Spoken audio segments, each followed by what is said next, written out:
Nga viti 2022 deri në 2024, njësisë për hetimin e narkotikëve në Prishtinë i janë shpërndar 541 informata e raporte inteligjente që kishin të bënin me trafikimin me narkotik, por shumë mbetën pas zgjidhje pa informacione se çka u bë me to.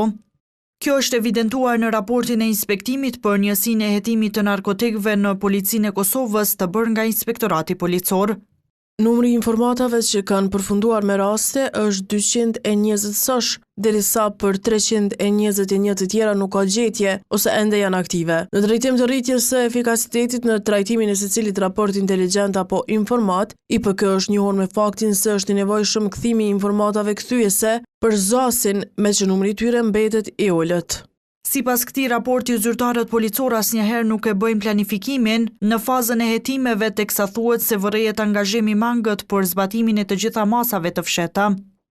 Vjet në pas se vetëm në njërin prej 15 mostrave, gjykata kishte lëshuar disa herë urdhra për zbatimin e masave të veçanta hetimore. Përfshirë këtu përgjimin e telekomunikimeve dhe përdorimin e lexuesit IMSI, identifikimin ndërkombëtar i shfrytëzuesit mobil, shfrytëzimin e mjeteve dhe përsjellje me anë të pajisjes GPS, monitorimin e fshehtë të bisedave në vende private, vëzhgimin e fshehtë fotografik ose me video në vende publike dhe monitorimin e fshehtë të bisedave në vende private. Inspektimi vën në pas se hetuesit e rastit kanë raportuar tek prokurori i shtetit brenda afateve mbi zotimin e njerëz prej masave të urdhëruara, kurse për masat e tjera kanë raportuar për pamundësinë e zbatimit të tyre, me arsyetim se të dyshuarit kanë lëvizur me mjete të ndryshme.